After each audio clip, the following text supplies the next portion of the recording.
Every month we get an update on the jobs market, and it's usually one number that grabs headlines: the unemployment rate. Surprisingly, it has nothing to do with the number of people on the dole or those claiming other benefits. There's actually people who are unemployed who don't actually apply for JobSeeker or any kind of government support. The unemployment rate's not based on numbers from government departments. Instead, it's calculated here at the Australian Bureau of Statistics.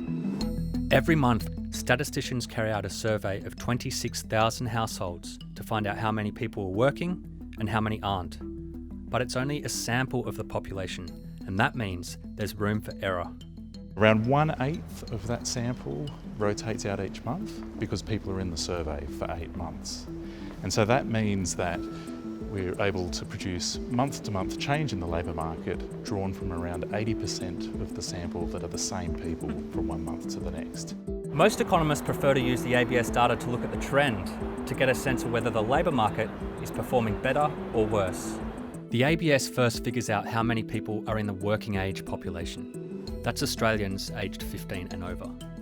The majority will form part of the labour force. But not everyone can work or is looking for a job.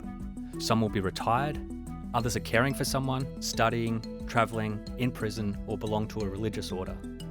Others may have just given up looking for work.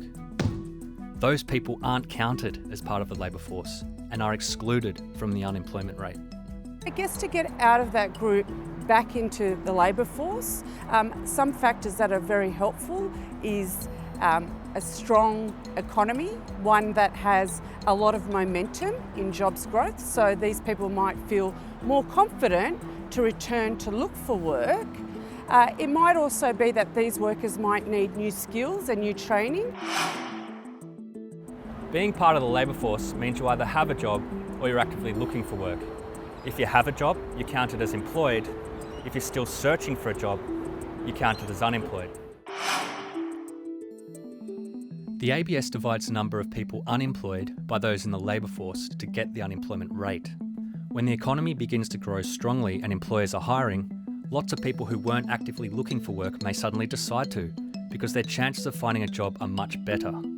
But even if most of them are lucky enough to find a job, it can still push the unemployment rate higher because more people are in the labour force. Now what we're seeing is a change in working patterns, and it's not unusual to see people work part-time, well into their mid-70s or late 70s. If you work 1 hour or more a week, you're considered employed. But that's obviously not enough to survive on. If you want more hours, then you're underemployed, and that's a problem for the economy. It's a sign of slack in the labour force. Economists, when they're talking about slack or spare capacity, are talking about how much capacity is there within the labour force for people who aren't currently working to start working, or for people who are working at the moment to work more hours.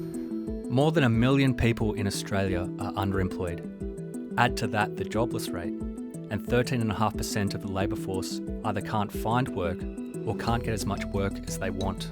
So it's only a small number of people who work 1 hour a week. So it's usually around 15,000 people, or about 0.1% of the employed population.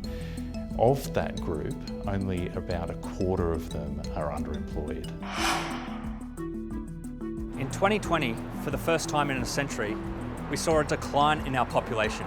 Our natural birth rate was hit for 6 during the pandemic, and immigration stopped. So even though participation was at record highs, the unemployment rate fell in part because we didn't have new arrivals adding to the labour force.